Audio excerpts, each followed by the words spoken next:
Air New Zealand is coming out of this in fairly good shape in some ways, but you had a fairly difficult lockdown, Greg. You completely shut down New Zealand. You've had domestic shutdowns to factor in as well. Where are you now in terms of bringing this business back? Where are you in the recovery phase?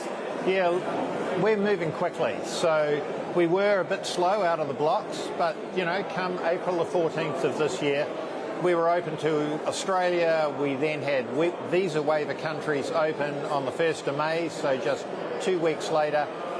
Pre-departure tests have now disappeared as of tomorrow.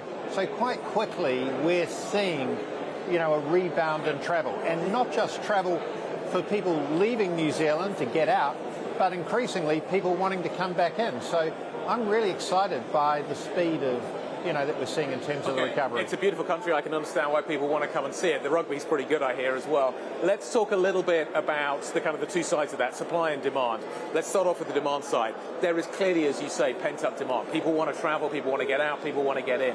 How long does that last? How sustainable is that phase, do you think?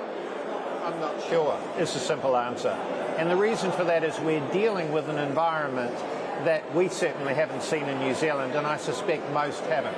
You've got a situation here where people have built up savings, but you're also dealing with inflation rates that we haven't seen. That's driving to higher mortgages. So, at what point does a fare increase start to impact on the degree that people are going to travel? So how close to that point are we, do you think? Fares have gone up because fuel has gone up. You're also having to deal with staff shortages as well. So you're a bit supply constrained in terms of your ability to bring this capacity back on. How far away is the point where fares actually start to drive demand destruction? We haven't seen a move yet, and we're seeing fares generally in New Zealand up around about 20-25%. But I'm not sure is the answer to your question, because the environment is so different.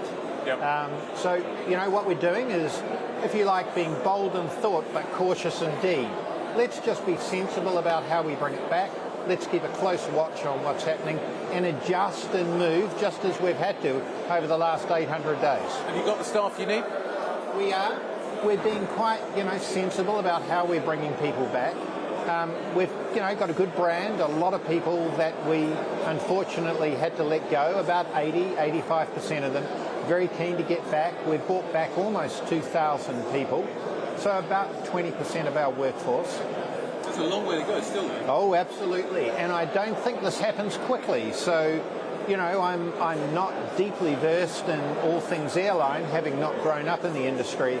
But my sense is this is a good 9 to 12 months of building back real robust capability, whether you're talking about airports, whether you're talking about crew, whether you're talking about engineering and maintenance. So there's a degree of patience that's going to be required. And importantly, you just don't want to restart the way that you finished. Yep. All of us actually want to be better. That kind of timeline you're talking about obviously is a relatively long one. The economic conditions are changing rapidly right now. Central banks are raising rates aggressively. They clearly want to tamp down demand. Is there a danger that actually you end up kind of effectively raising capacity into a recession?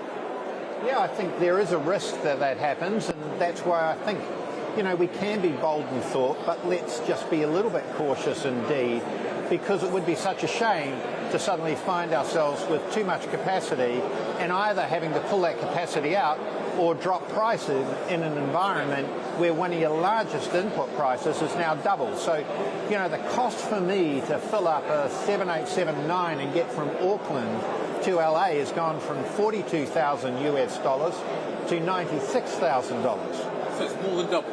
More than double. Is that something you think is going to stick? It's very hard. The forward curves at the moment are pointing to relatively elevated fuel prices for quite a long time. That's how we're thinking about it too. I can't predict any better, I think, than anyone else in terms of what's going to happen. And there are obviously external forces at play here. But once again, we just need to be a little bit cautious, because if it is around for a while, then, these prices do actually need to be passed on, unfortunately. The industry obviously as well has to, while this is all going on, make the shift to being more carbon neutral. How inflationary is that going to be? adding on to, so where we are now is jet fuel's come up. It was about 4 times cheaper than sustainable aviation fuel. Now it's about half as much.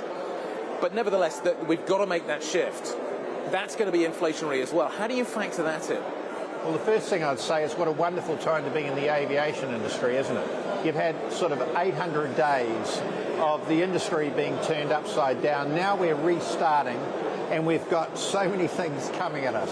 As you say, whether it's the price of fuel, whether it's to deal with stagflation, whether it's to deal with sustainability.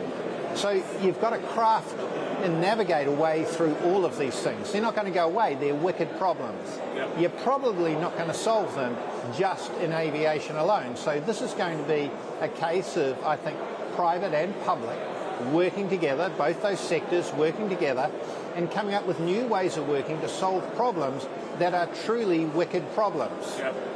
I can't work out if you were sort of saying it's a wonderful time to be in the aviation industry, whether that's slightly tongue-in-cheek. But no, actually, I'm serious. Okay. Because it's in periods like this that the greatest change occurs. And, you know, I think we will see that. I suspect if we came back to Doha in 10 or 15 years, I think we'd say, what a period aviation has been through.